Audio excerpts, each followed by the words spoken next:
justement, chez Zinzin, on se demande si tous ces espions ne nous prendraient pas un peu pour des pigeons.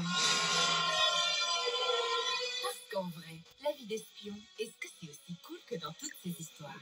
Pour obtenir la vérité, Zinzin est parti en mission secrète à l'expo Espion de la Cité des Sciences et de l'Industrie à Paris, l'endroit parfait pour avoir des infos, comme l'expliquent les responsables de l'installation. Nous avons à la fois une exposition de ressources avec des informations, mais aussi une partie fictionnelle avec un parcours progressif qui, tout en cherchant à résoudre une énigme, permet de découvrir les services de renseignement. Les enfants vont se retrouver dans les conditions fantasmées d'un espion, en fait, en passant dans des gaines d'aération, en cherchant des codes, en cherchant des micros cachés. Ici, par exemple, on se trouve dans le bureau de Marc Beauregard. On vous propose de dépoussiérer son bureau. Alors, dépoussiérer, on va pas arriver avec un balai.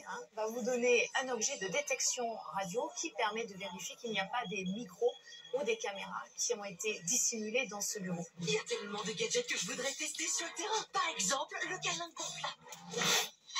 Alors, s'entraîner à espionner, bon, c'est super, mais démasquer un vrai agent pour obtenir toute la vérité, c'est encore mieux. Wow. Et Zinzin en a chopé un beau d'agent secret. Donc moi je suis Patrick Pailloux, je suis le directeur technique de la DGSE. Donc, en fait notre métier c'est de lutter contre les ennemis de la France qui vont s'attaquer à la France, à ses intérêts, mais quand ça se passe à l'étranger. Donc notre travail il est secret et clandestin. On a donc demandé à l'agent Pailloux si ce que l'on voit au cinéma est vrai. Par exemple, les espions de nos fictions voyagent toujours dans des pays exotiques de rêve. Alors, Notre terrain de jeu c'est à l'étranger, donc on voyage énormément bien sûr. Et c'est assez peu sous les tropiques et sous les cocotiers quand même. Donc, généralement on va plutôt dans des zones moins sympathiques. Malheureusement. Disparaître.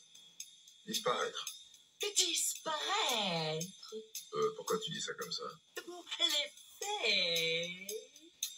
on est d'accord, l'un des trucs les plus cool des espions, ce sont leurs gadgets.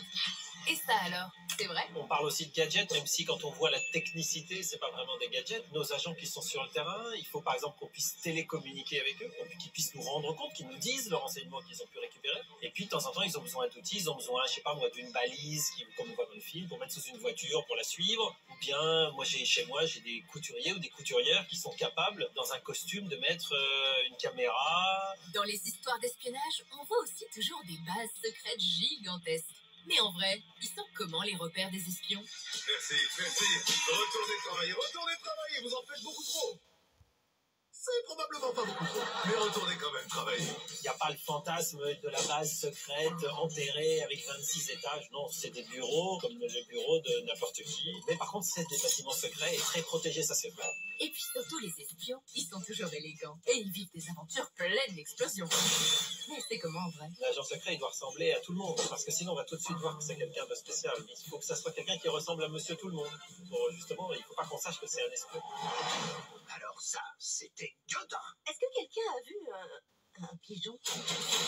Bref, le travail des espions, c'est d'être invisible. Pas facile du coup de les repérer. Un agent, c'est quelqu'un comme vous et moi, quelqu'un de normal, mais qui fait un métier extraordinaire, un peu différent. Walter, il faut que tu me désenvolailles. Vous vous êtes envolaillé tout seul. Je vais le frapper.